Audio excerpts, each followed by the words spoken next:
Bismillahirrahmanirrahim. Dhawaada qodobada ugu doorqoran warka galabnimo ee weelka qodobada ku maqli doontaan waxa ka mid noqon doona ra'iisul wasaaraha xukuumadda federaalka Soomaaliya Maxamed Xuseen Rooble oo maanta hortagay golaha baarlamaanka isla markaana u jeediyay warbixinta boqolka maalin ee xukuumaddiisu ay jirtay dawladda Kenya oo ka digtay inuu sii dheeraado khilaafka ka dhaxeeya Soomaaliya iyo Kenya.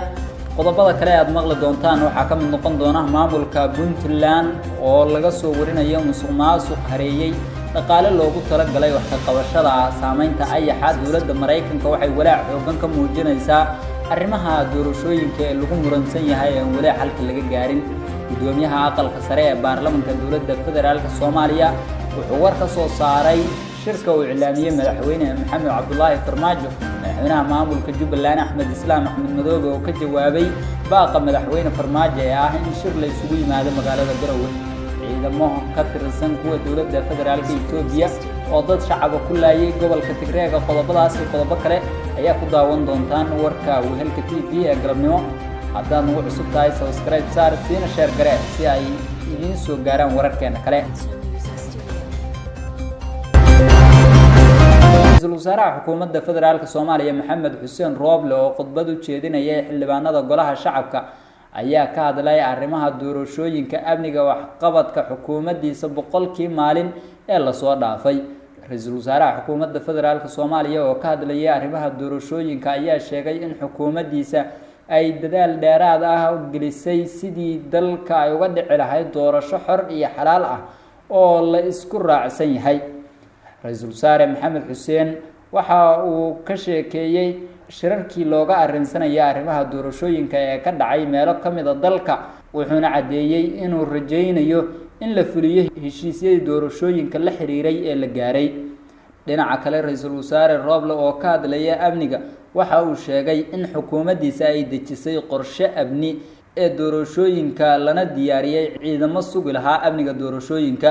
wuxuu ka digay in dalka la geliyo qalalaase amni. ugu dambeyntii ra'iisul wasaaraha xukuumadda federaalka Soomaaliya Maxamed Xuseen Rooble ayaa ugu baaqay shacabka Soomaaliyeed in ay meel uga soo wada jeestaan sidii loola dagaalami lahaa cadawga gudaha iyo kan dibadda. waxa uu ugu dambeyntii soo qaatay oraahdii ahayd qof aan ku furi doonin iyo sukurar intaas oo micno badan ay ka fasirteen kooxaha mucaaradka ah. gudoomiyaha aqalka sare ee baarlamaanka dawladda federaalka Soomaaliya Cabdi Xaashi Cabdullaahi Cabdi Xaashi Cabdullaahi ayaa soo dhaweeyay soo jeedinta madaxda dawlad goboleedka Puntland ee ah in shirka lagu baaqay 15ka bisha Febraayo lagu qabto magaalada Muqdisho ee caasimadda Soomaaliya, halka madaxweyne Farmaajo uu dalbaday in lagu qabto magaalada Garowe ee caasimadda maamulka Puntland. gudoomiyuhu wuxuu kaloo ku baaqay in la wada ilaaliyo nabadgelyada iyo xasiloonida dalka iyo dadka Soomaaliyeed. qoraal ka soo baxay gudoomiyaha aqalka sare ayaa waxaa lagu sheegay in shirkaas uu codsanayo inay goobjoog ka ahaadaan ururada bulshada rayidka ah beesha caalamka si looga arrinsado badbaadinta dalka, heshiisna looga gaaro habraac lagu meel marinayo arrimaha doorashooyinka loo dhan yahay. sida la wada socotaan waxaa dhammaaday muddo xileedkii madaxweynaha iyo kan baarlamaanka dawladda federaalka iyadoo aan heshiis buuxa laga gaarin arrimaha doorashooyinka heer federaal. saamileyda siyaasadda ayaan ka wada qayb galin shirarkii ay isugu yimaadeen madaxda dawlad goboleedyada dawladda federaalka iyo gobolka Banaadir. arrimahaas oo dalka geliyay xaalad cabsi ah ayaa lagu yiri qoraalka ka soo baxay gudoomiyaha aqalka sare ee baarlamaanka dawladda federaalka Cabdi Xaashi Cabdullaahi.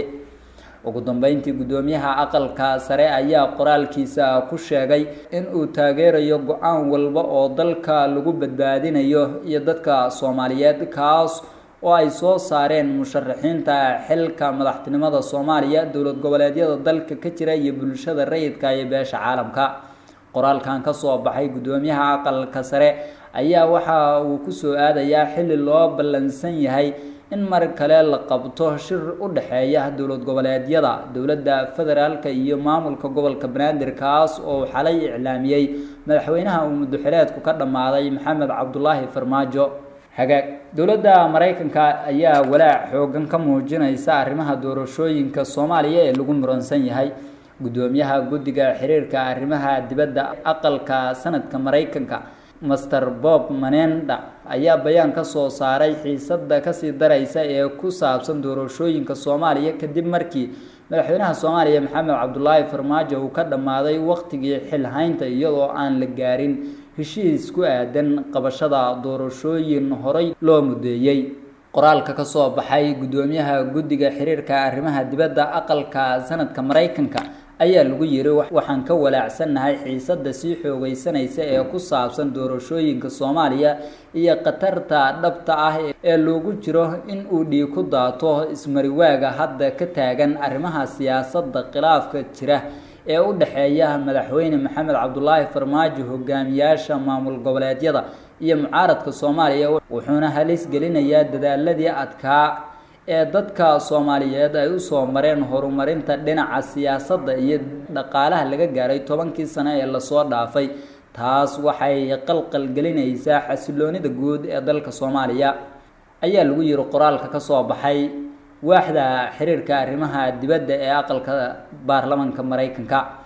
anigoo og in al-shabaab ay raadin doonaan fursad kasta oo ay ku abuurayaan qalalaase siyaasadeed si ay u sii wadaan ololahooda argagixiso, waxaan dhammaan dhinacyada ay arrintan qusayso ugu baaqaynaa inay si degdeg ah ugu tanaasulaan danahooda siyaasadeed ee gaarka ahna ay xal kaga gaaraan qodobada ay weli isku khilaafsan yihiin ee la xiriira doorashooyinka iyadoon dib u dhac kale la samaynin. heshiis walba oo noocaas ah waa inuu salka ku hayaa mabaadiic cadaaladda ku dhisan faa'iidana ay ugu jirto dimuqraadiyadda xisbiyada badan ee Soomaaliya ka jira ayaa la sii raaciyay qoraalkan ka soo baxay sanadka Mareykanka. inta badan dalalka taageerada siiya Soomaaliya ayaa aad uga walaacsan xaaladda cakiran ee siyaasadeed Soomaaliya, waxaana laga dhar sugayaa shirka uu madaxweynuhu isugu yeeray madaxda dowlad goboleedyada iyo gobolka Banaadir ee looga madlan yahay 15 bishan in lagu qabto magaalada Garowe ee caasimadda maamulka Puntland. hagaag markaana aan aadno wararka Puntland iyo deegaanadeeda la xiriira. maamulka Puntland ayaa ka digaya musuqmaasuq xoogan oo lagu sameeyay dhaqaale loogu talagalay dadka uu saameeyay ayaxa. dowlad goboleedka Jubbaland ayaa shaacisay in ayaxu dhibaato fara badan ku hayo deegaano ka tirsan maamulkaasi isla markaana aysan awoodin wax ka qabashada ayaxa. wasiir ku-xigeenka wasaaradda deegaanka, beeraha iyo isbeddelka cimilada maamulka Puntland Zainab Ismaaciil Maxamed ayaa sheegtay in xilligan ayaxu ku habsaday deegaanada maamulka Puntland isla markaana uu aad u fara badan yahay loona baahan yahay in laga hortago. waxay sheegtay in dalagga beeraha ee ku yaalay deegaanada Puntland uu baabi'iyay ayaxu, sidoo kalena ay jirto hay-ado iyo dad kale oo meelo kale marsiyay dhaqaalihii loogu talagalay dadka uu saameeyay ayax, isla markaasna ay wasaaradoodu baadigoobayso habkii lagu soo maxkamadayn lahaa dadkaasi sharcigana lagu horkeeni lahaa. haweeneydan wasiir ku-xigeenka ka ah wasaaradda deegaanka, beeraha iyo isbeddelka cimilada maamulka Puntland ayaa shaaca ka qaaday in hay-ado iyo sidoo kale dad ka tirsan maamulkaasi ay meelo kale mariyeen dhaqaalihii loogu talagalay soo kabashada dadka uu saameeyay ayaxa oo ku habsaday daaqii iyo sidoo kale dalagyadii u soo go'ayay beeralayda Puntland isla markaasna meelo kale looga faa'iideystay. ugu dambeyntii wasiir ku-xigeenka wasaaradda deegaanka, beeraha Puntland ayaa waxay sheegtay in ay ka wasaarad ahaan ay ku dadaalayaan ka hortagga ayaxa faafay deegaanada maamulkaasi. labadii sano ee la soo dhaafay ayaa waxaa deegaano ka tirsan koonfurta iyo bartamaha Soomaaliya oo ku habsaday ayax fara badan kaas oo baabi'iyay dalagyadii beeraha iyo sidoo kale daaqii ay cuni lahaayeen xoolaha ay dhaqato Soomaalida. qaybihii dhexe waxaan isla soo gaarnay wararka Wehelka TV. hagaag markaana Kenya.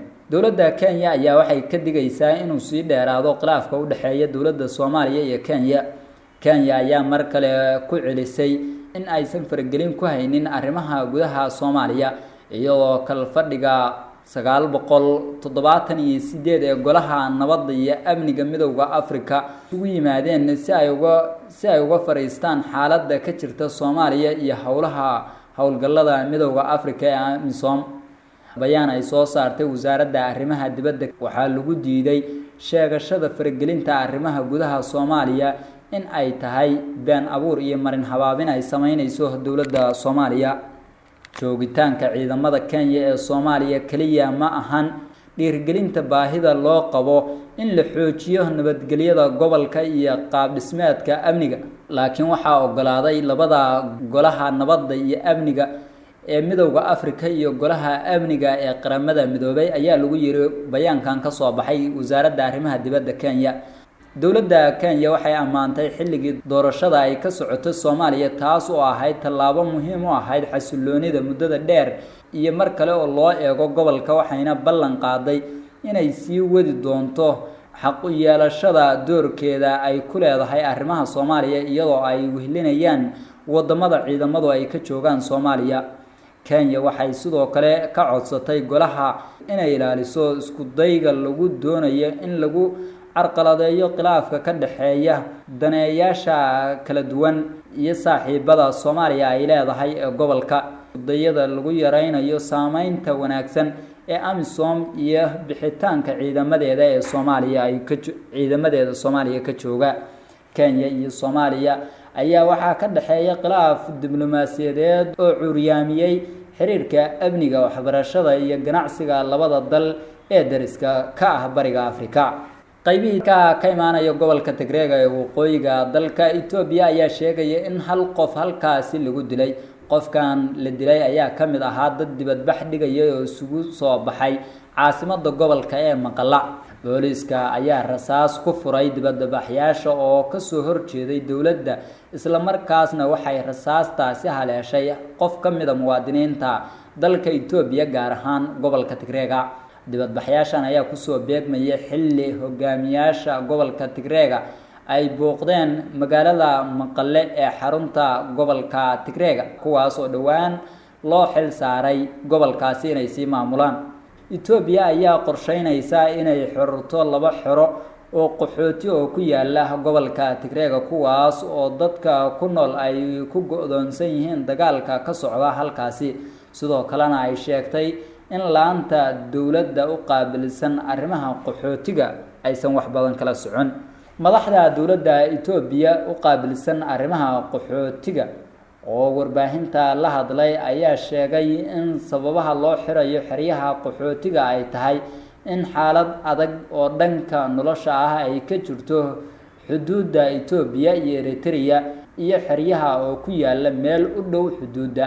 ku dhawaad 100,000 oo qof oo Eritrean ah ayaa ku nool ilaa 2 xero oo ku yaala gobolka Tigreega iyo sidoo kale kala qaybiya Eritrea ka hor inta uusan dhicin dagaalkii kululaa ee u dhaxeeyay dowladda Itoobiya iyo kooxdii TPLF ee maamuli jirtay gobolka Tigreega bishii November ee sanadkiina dhaafay. guud ahaan intaas ayaan ku soo afmeerayaa qodobadii warka. fadlan haddaan ugu cusub tahay sii share garee warkan, subscribe na dheh channelkeena si ay kuu soo gaaraan wararkeena.